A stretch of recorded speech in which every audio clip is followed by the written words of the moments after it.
పడుకున్నారు. వీళ్ళు లేసే లోపల పని కానిచ్చేయాలి.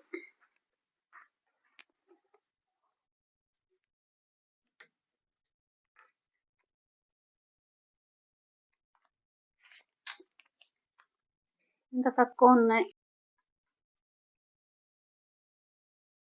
అమ్మో, దాని డబ్బులేమో చాలా ఎక్కువ ఉన్నట్టున్నాయి. సరిపోయేలా కనపట్లేదే. సరే చూద్దాం. చెల్లి రూమ్ లోకి వెళ్దాం.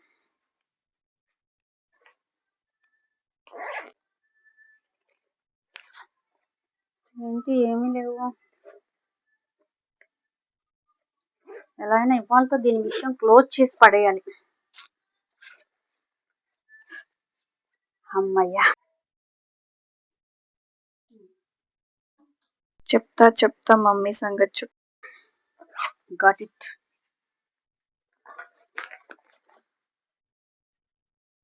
పని అయిపోయింది. స్వీటీ,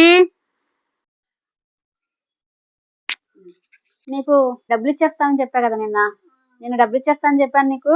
అవును, డబ్బులు నీకు ఇచ్చేస్తున్నా. తాతయ్య ఇచ్చిన డబ్బులు నన్ను మళ్ళీ మళ్ళీ అడగొద్దు, అర్థమైందా? నీ డబ్బులన్నీ తీసేసుకో.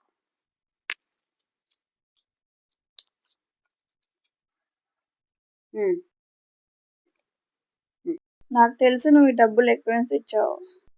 నేను అన్ని చూసాను. ఏం చూసావు? నా తాతయ్య ఇచ్చిన డబ్బులే. ఏం చూసావు నువ్వు? నేను చూసా, డాడీ దగ్గర చిరు దగ్గర కొట్టేశావు నువ్వు. అన్నం పెట్టు. ఇప్పుడు అంతా నా వల్ల కాదు, నువ్వు పెట్టుకుని తిను. డాడీ నువ్వు కూర్చో, మమ్మీ అన్నం పెడుతుంది నీకు. నువ్వు వెళ్ళి అన్నం పెట్టు. అన్నం పెట్టాలా? నీ డబ్బులు నీకు ఇచ్చా కదా. అవి ఎక్కడి నుంచి వచ్చాయో తెలుసు నాకు. డాడీ రా, అన్నం తిను వచ్చి. Sweetie thank you. Mummy fruits cut చేయవా? ఏంటి ఒక్కొక్కరు ఒక్కొక్క పని చెప్తున్నారు నాకు. ఇప్పుడే కదా అన్నం పెట్టాను, కట్ చేసుకుని తిను. ఫ్రూట్స్ కట్ చేయి. నువ్వేంటే బాబు పెద్దానికి తయారవుతున్నావు. నీ డబ్బులతో నాకు పెద్ద తలకాయ నొప్పి అయిపోయింది. కానీ సరే, ఇదిగో ఫ్రూట్స్. అమ్మని ఒక ఆట ఆడుకుందాం మనం, సరేనా?